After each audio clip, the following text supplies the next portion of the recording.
Chapter 4 of Meditations of Marcus Aurelius. The Meditations of Marcus Aurelius by Marcus Aurelius Antoninus. Translated by George Long. Chapter 4. That which rules within, when it is according to nature, is so affected with respect to the events which happen, that it always easily adapts itself to that which is possible and is presented to it, for it requires no definite material, but it moves towards its purpose, under certain conditions, however, and it makes a material for itself out of that which opposes it, as fire lays hold of what falls into it, but which a small light would have been extinguished. But when the fire is strong, it soon appropriates to itself the matter which is heaped on it, and consumes it, and rises higher by means of this very material. Let no act be done without a purpose, nor otherwise than according to the perfect principles of art. Men seek retreats for themselves, houses in the country, seashores, and the mountains, and thou too art wont to desire such things very much. But this is altogether a mark of the most common sort of men, for it is in thy power whenever thou shalt choose to retire into thyself, for nowhere, either with more quiet or more freedom from trouble, does a man retire than into his own soul, particularly when he has within him such thoughts that by looking into them he is immediately in perfect tranquillity. And I affirm that tranquillity is nothing else than the good ordering of the mind. Constantly then give to thyself this retreat, and renew thyself, and let thy principles be brief and fundamental, which, as soon as thou shalt recur to them, will be sufficient to cleanse the soul completely, and to send thee back free from all discontent with the things to which thou returnest. For with what art thou discontented? With the badness of men? Recall to thy mind this conclusion, that rational animals exist for one another, and that to endure is a part of justice, and that men do wrong involuntarily. And consider how many already, after mutual enmity, suspicion, hatred, and fighting, have been stretched dead, reduced to ashes, and be quiet at last. But perhaps thou art dissatisfied with that which is assigned to thee out of the universe. Recall to thy recollection this alternative: either there is providence, or atoms, fortuitous concurrence of things. Or remember the arguments by which it has been proved that the world is a kind of political community, and be quiet at last. But perhaps corporeal things will still fasten upon thee. Consider then further that the mind mingles not with the breath, whether moving gently or violently, when it has once drawn itself apart and discovered its own power. And think also of all that thou hast heard and assented to about pain and pleasure, and be quiet at last. But perhaps the desire of the thing called fame will torment thee. See how soon everything is forgotten, and look at the chaos of infinite time on each side of the present, and the emptiness of applause, and the changeableness and want of judgment in those who pretend to give praise, and the narrowness of the space within which it is circumscribed, and be quiet at last. For the whole earth is a point, and how small a nook in it is this thy dwelling place, and how few are there in it, and what kind of people are they who will praise thee? This then remains. Remember to retire into this little territory of thy own, and, above all, do not distract or strain thyself, but be free, at look and things as a man, as a human being, as a citizen, as a mortal. But among the things readiest to thy hand to which thou shalt return, let there be these, which are two. One is that things do not touch the soul, for they are external and remain immovable, but our perturbations come only from the opinion which is within. The other is that all these things, which thou seest, change immediately and will no longer be, and constantly bear in mind how many of these changes thou hast already witnessed. The universe is transformation, life is opinion. If our intellectual part is common, The reason also, in respect of which we are rational beings, is common. If this is so, common also is the reason which commands us what to do and what not to do. If this is so, there is a common law also. If this is so, we are fellow citizens. If this is so, we are members of some political community. If this is so, the world is in a manner a state. For of what other common political community will anyone say that the whole human race are members? And from this common political community comes also our very intellectual faculty and reasoning faculty and our capacity for law. Or whence do they come? For as my earthly part is a portion given to me from certain earth, and that which is watery from another element, and that which is hot and fiery from some peculiar source, for nothing comes out of that which is nothing, as nothing also returns to non-existence. So also the intellectual part comes from some source.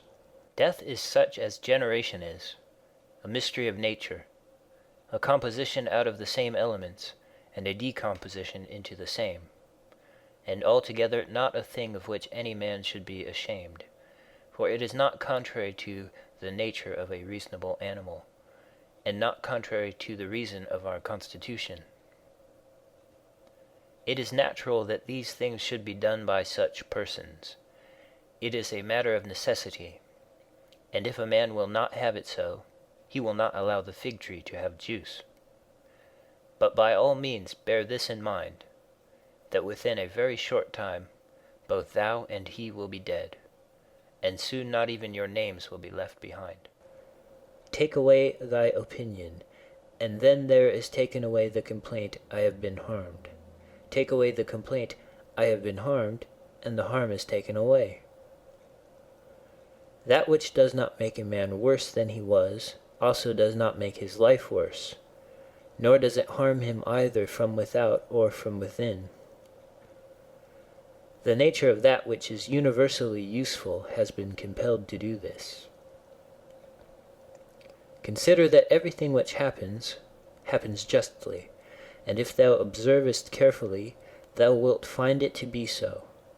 I do not say only with respect to the continuity of the series of things, but with respect to what is just, and as if it were done by one who assigns to each thing its value.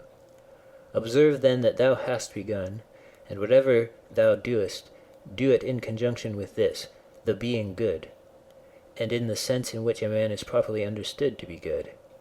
Keep to this in every action. Do not have such an opinion of things as he has who does thee wrong, or such as he wishes thee to have, but look at them as they are in truth. A man should always have these two rules in readiness: the one, to do only whatever the reason of the ruling and legislating faculty may suggest for the use of men; the other, to change thy opinion, if there is anyone at hand who sets thee right and moves thee from any opinion. But this change of opinion must proceed only from a certain persuasion, as of what is just or of common advantage, and the like, not because it appears pleasant or brings reputation. Hast thou reason? I have. Why then dost not thou use it? For if this does its own work, what else dost thou wish? Thou hast existed as a part. Thou shalt disappear in that which produced thee, but rather thou shalt be received back into its seminal principle by transmutation. Many grains of frankincense on the same altar. One falls before, another falls after, but it makes no difference. Within 10 days thou wilt seem a god to those to whom thou art now a beast and an ape, if thou wilt return to thy principles and to worship of reason. Do not act as if thou wert going to live 10,000 years. Death hangs over thee. While thou livest, while it is in thy power, be good.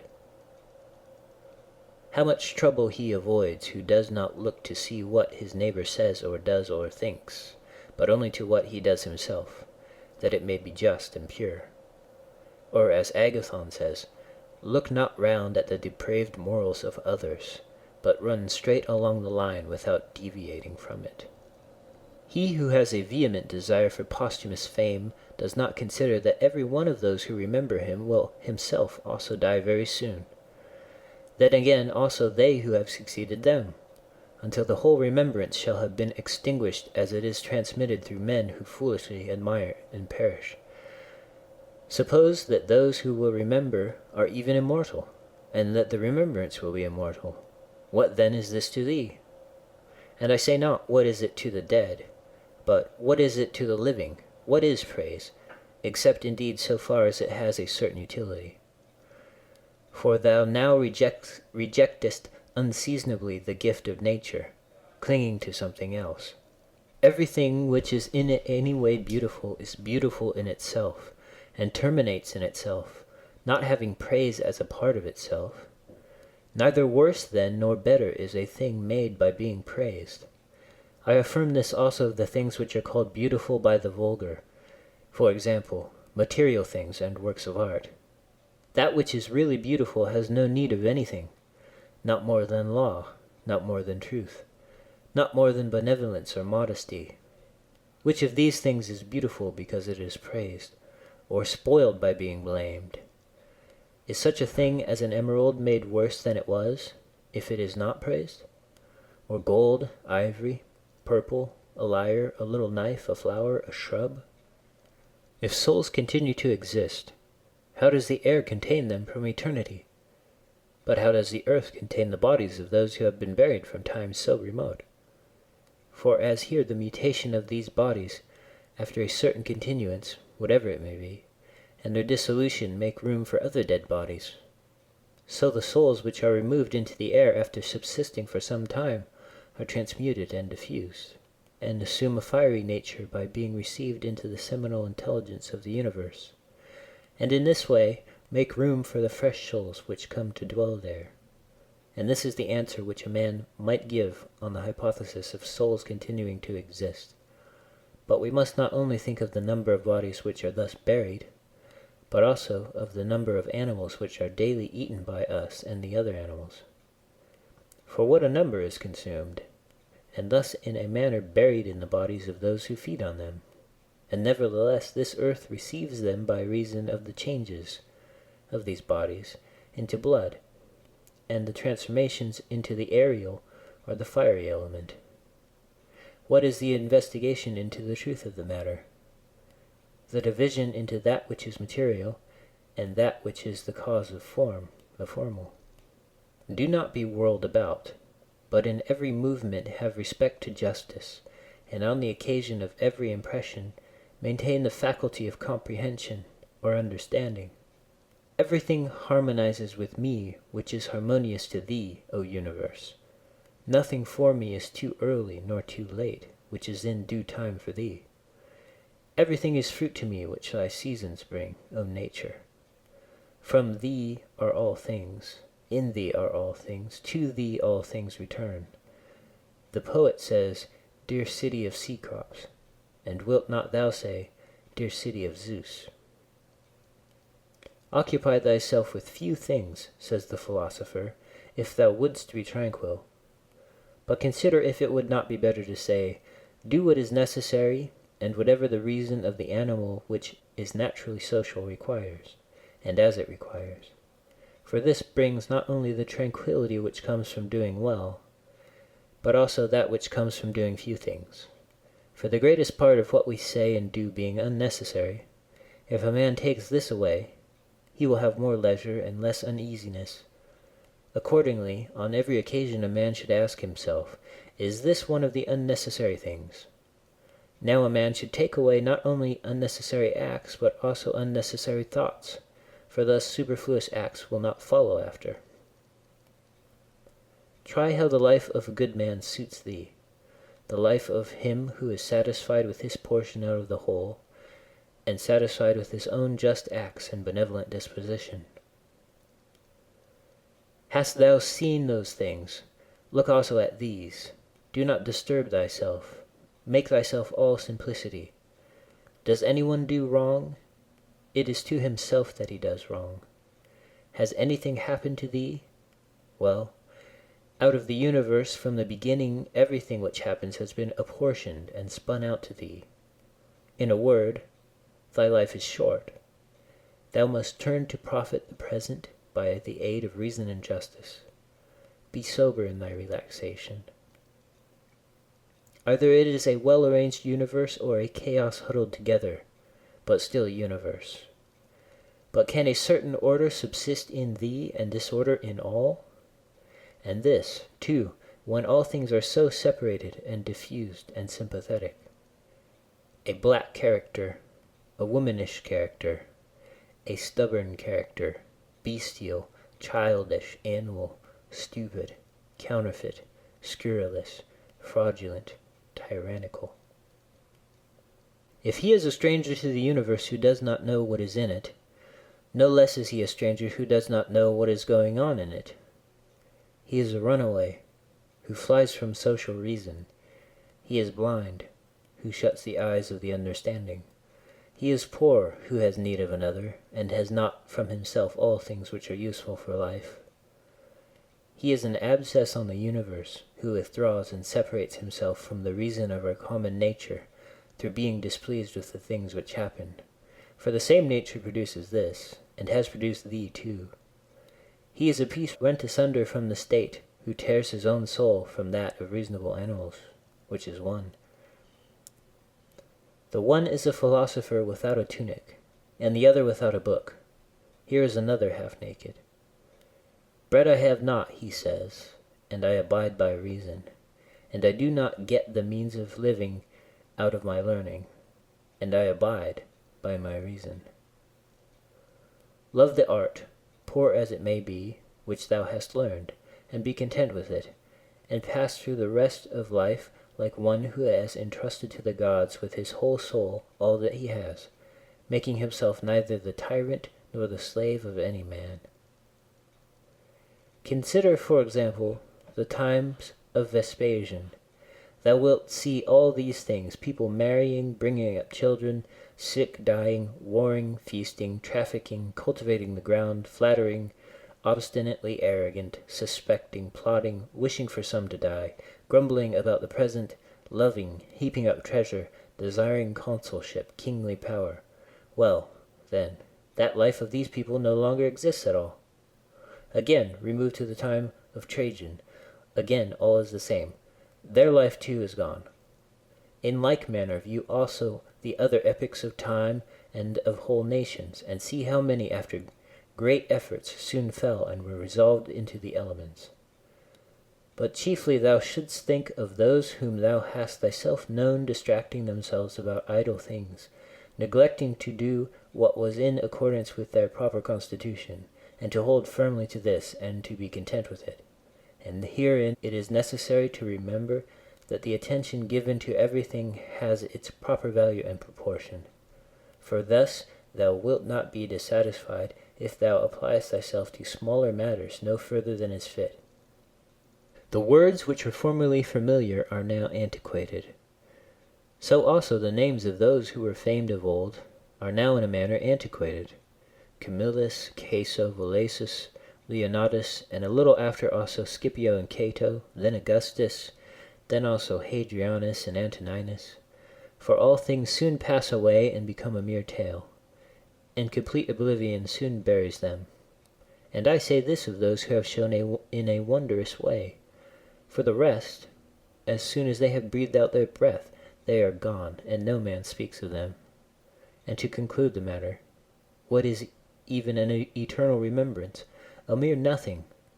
What, then, is that about which we ought to employ our serious pains? This one thing: thoughts just, and acts social, and words which never lie, and a disposition which gladly accepts all that happens as necessary, as usual, as flowing from a principle and a source of the same kind. Willingly give thyself up to Clotho, one of the Fates, allowing her to spin thy thread into whatever things she pleases. Everything is only for a day, both that which remembers and that which is remembered. Observe constantly that all things take place by change, and accustom thyself to consider that the nature of the universe loves nothing so much as to change the things which are, and to make new things like them. For everything that exists is in a manner the seed of that which will be, but thou art thinking only of seeds which are cast into the earth or into a womb. But this is a very vulgar notion. Thou wilt soon die, and thou art not yet simple, not free from perturbations, not without suspicion of being hurt by external things, nor kindly disposed toward all, nor dost thou yet place wisdom only in acting justly. Examine men's ruling principles, even those of the wise, what kind of things they avoid, and what kind they pursue. What is evil to thee does not subsist in the ruling principle of another, nor yet in any turning and mutation of thy corporeal covering. Where is it then? It is in that part of thee in which subsists the power of forming opinions about evils. Let this power then not form such opinions, and all is well. And if that which is nearest to it, the poor body, is cut, burnt, filled with matter and rottenness, nevertheless let the part which forms opinions about these things be quiet. That is, let it judge that nothing is either bad or good which can happen equally to the bad man and the good. For that which happens equally to him who lives contrary to nature, and to him who lives according to nature, is neither according to nature nor contrary to nature. Constantly regard the universe as one living being, having one substance and one soul, and observe how all things have reference to one perception, the perception of this one living being, and how all things act with one movement, and how all things are the cooperative causes of all things which exist. Observe too the continuous spinning of the thread and the contexture of the web. Thou art a little soul bearing about a corpse, as Epictetus used to say. It is no evil for things to undergo change, and no good for things to subsist in consequence of change. Time is like a river made up of the events which happen, and a violent stream. For as soon as a thing has been seen, it is carried away, and another comes in its place, and this will be carried away too. Everything which happens is as familiar and well known as the rose in spring and the fruit in summer. For such is disease and death and calumny and treachery and whatever else delights fools or vexes them. In the series of things, those which follow are always aptly fitted to those which have gone before. For this series is not like a mere enumeration of disjointed things, which only has a necessary sequence, but it is a rational connection. And as all existing things are arranged together harmoniously, so the things which come into existence exhibit no mere succession, but a certain wonderful relationship. Always remember the saying of Heraclitus, that the death of earth is to become water, and the death of water is to become air, and the death of air is to become fire, and reversely. And think too of him who forgets whither the way leads, and that men quarrel with that with which they are most constantly in communion, the reason which governs the universe. And the things which they daily meet with seem to them strange, and consider that we ought not to act and speak as if we were asleep, for even in sleep we seem to act and speak, and that we ought not, like children who learn from their parents, simply to act and speak as we have been taught. If any god told thee that thou shalt die tomorrow, or certainly on the day after tomorrow, thou wouldst not care much whether it was on the third day or on the morrow, unless thou wast in the highest degree mean-spirited, for how small is the difference? So think, it is no great thing to die after as many years as thou canst name, rather than tomorrow. Think continually how many physicians are dead after often contracting their eyebrows over the sick, and how many astrologers after predicting with great pretensions the deaths of others, and how many philosophers after endless discourses on death or immortality, how many heroes after killing thousands, and how many tyrants who have used their power over men's lives with terrible insolence as if they were immortal, and how many cities are entirely dead, so to speak, Hellas and Pompeii and Herculaneum, and others innumerable. Add to the reckoning all whom thou hast known, one after another. One man, after burying another, has been laid out dead, and another buries him, and all this in a short time. To conclude, always observe how ephemeral and worthless human things are, and what was yesterday a little mucus, tomorrow will be a mummy or ashes. Pass then through this little space of time conformably to nature, and end thy journey in content, just as an olive falls off when it is ripe, blessing nature who produced it, and thanking the tree on which it grew. Be like the promontory against which the waves continually break, but it stands firm and tames the fury of the water around it. Unhappy am I because this has happened to me. Not so, but happy am I, though this has happened to me, because I continue free from pain, neither crushed by the present nor fearing the future. For such a thing as this might have happened to every man, but every man would not have continued free from pain on such an occasion. Why, then, is that rather a misfortune than this a good fortune? And dost thou in all cases call that a man's misfortune, which is not a deviation from man's nature? And does a thing seem to thee to be a deviation from man's nature, when it is not contrary to the will of man's nature? Well, thou knowest the will of nature. Will then this which has happened prevent thee from being just, magnanimous, temperate, prudent, secure against inconsiderate opinions and falsehoods? Will it prevent thee from having modesty, freedom, and everything else, by the presence of which man's nature obtains all that is its own? Remember, too, in every occasion which leads thee to vexation, to apply this principle, not that this is a misfortune, but that to bear it nobly is good fortune. It is a vulgar but still a useful help towards contempt of death, to pass in review those who have tenaciously stuck to life. What more, then, have they gained than those who have died early? Certainly they lie in their tombs somewhere at last. Cadicianus, Fabius Julianus Lepidus, or anyone else like them, who have carried out many to be buried, and then were carried out themselves. Altogether the interval is small between birth and death. And consider with how much trouble, and in company with what sort of people, and in what a feeble body this interval is laboriously passed. Do not then consider life a thing of any value. For look to the immensity of time behind thee, and to the time which is before thee, another boundless space. In this infinity, then, what is the difference between him who lives 3 days and him who lives 3 generations? Always run the short way, and the short way is the natural.